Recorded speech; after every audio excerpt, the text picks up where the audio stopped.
Hello and welcome to iShare. In this short video clip, we give ordinary people the opportunity to tell how they go about sharing their faith.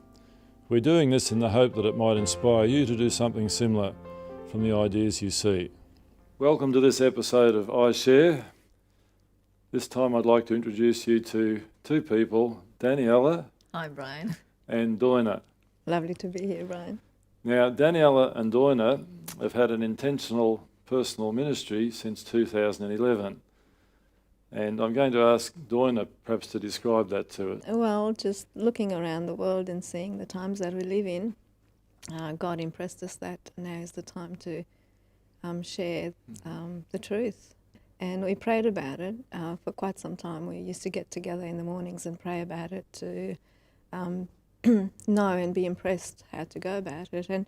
And we thought the best way is to go out and buy some resources that we can share around the community and in our neighbourhood. Okay, so Daniela, what were the resources you bought to share in the community? Well, initially we were impressed by the project that was going on with the Great Controversy, that each household should have one, and that's how we started. We started with books with the Great Controversy, and we also put in Mark Finley's When God Said Remember, or other little books, easy read books, not too big ones, so that people won't be turned off. And that's how we started. Yeah. We actually started letterboxing them.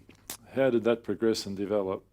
Well, eventually once the Revelation DVD came out, we actually moved from the Great Controversy books onto the DVDs.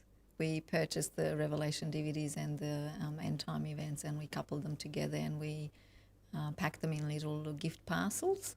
Oh, that's nice. And that's what we did. With the books, I mainly handed them out even in my workplace at the time where I worked, because it was a better way of finding out if they were reading it or not. And then we thought maybe with a DVD they're more easily enticed. You just put it in and you watch it. Yeah. So how was that received? I had different reactions. Yeah. Some people have read them or started reading them. Others not very much so. They were too busy to do it. But then also I started giving them DVDs. And there was actually a lady that her English wasn't very good, but she got her husband to sit down and explain it to her, the Revelation DVD, and she was quite enjoying it. She found it very interesting. And at another place, because I used to work through agency as a nurse, there was a lady that she said when she put it in to watch it, her son, who was a teenager, he sat down and watched it from beginning to the end, and she said he hardly ever sits down to watch a documentary, but he really enjoyed it. Yeah, and have you had any really special experiences doing this, Doina? Yes, we have befriended a lady in the nearby park where we used to go and walk. So we decided, well, we have to share something with her. We have to give her a couple of those DVDs. And one morning, I was very strongly impressed as I was getting ready to take a couple of DVDs with myself, and because I was in a rush, I kept on saying, I will do it, and I forgot to put them in my handbag. And when I went out to the shops, I just saw the lady there shopping, and I was so disappointed in myself, because that's when I realized that I just missed the voice of the Holy Spirit. But the beauty of it is that God does not leave us disappointed. He gives us another chance. And when we went out walking, we definitely made sure that this time we're going to have some DVDs with us, and we shared it with her, and she was so happy. Another interesting thing was that she shared with us that she has her son-in-law who loves preaching, and she said that because we also gave them a book, the same book by Mark Finley, When God Said Remember, which is about the Sabbath. He asked her if he could take that book and read it himself. So when you go around the street handing out things in letterboxes, do you go together? No, we always went together. Yeah. And does that create any comments? I think people are more focusing on what we're giving them, because I remember this Indian gentleman, when he saw us give him this gift wrap, because we say this is a free gift for you, Yes. and we Those say were DVDs. the DVDs, and we tell them this is a documentary about Bible prophecy, and he said, "Oh wow, where can I get more? Can you tell me where can I go to Okay. get? Because I'm just leaving country tomorrow, going back to India, and I would like to have more." So we said, "Oh, if you'd like to share," and he said, "Yeah, definitely." We gave him more. So people really, I think, sometimes it's easy to befriend them because we are twins, and they do comment in that way. "Oh, you are twins," Yes. and then from there we become friends, and it's easier to. Yeah. It certainly is a conversation starter. That's it, yeah. And I always said that Yeah. God made us twins for a purpose. So this must be it. Well, I guess that's one of them. Have you had any challenging experiences that maybe have discouraged you? And It has happened. In particular, it happened to me one time when we were doing our shopping, and we have befriended this lady at the checkout, and because once again we are twins, she always would chat about us being twins, and if I wouldn't be around my twin, she'd ask where Doina is, and I was impressed to give her one of those little gifts with the DVDs once I've done my shopping. And when I approached her, she asked, "What is it?" And when I explained it to her, she just said, "Oh, no, I'm not interested."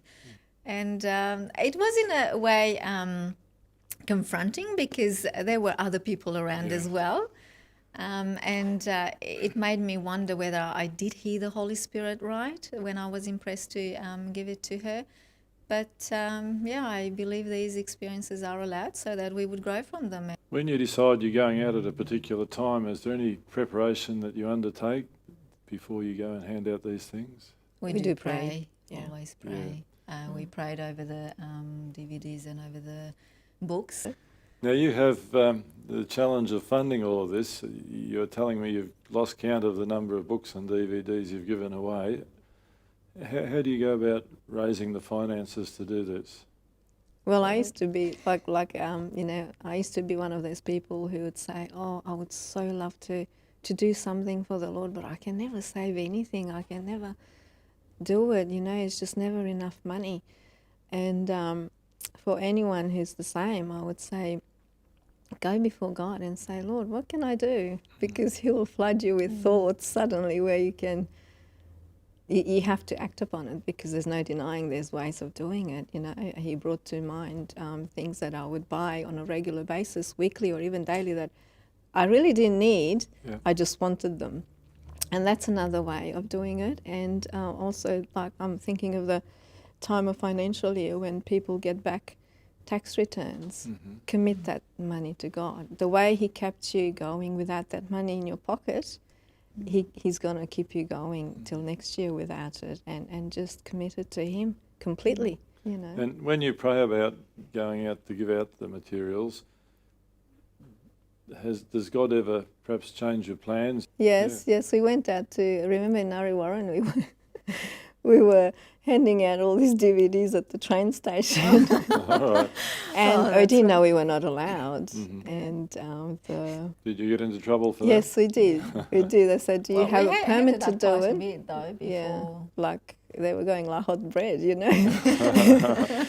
So what happened to you? And they said, "Do you have permit to do it here?" And he said, "Oh, we didn't know we had to have a permit for this, And he said, "No, not around on the this premise." So premises. then we moved to Dandenong, and we didn't go on the train station. We just sat at the crossing, and the same thing. We would tell them that traffic this is lights. a free gift for you and what it's about. So I believe God said, "You've handed out enough here. Now move to that area." So that was one of those times. Well, that's I believe. interesting. We actually got lost.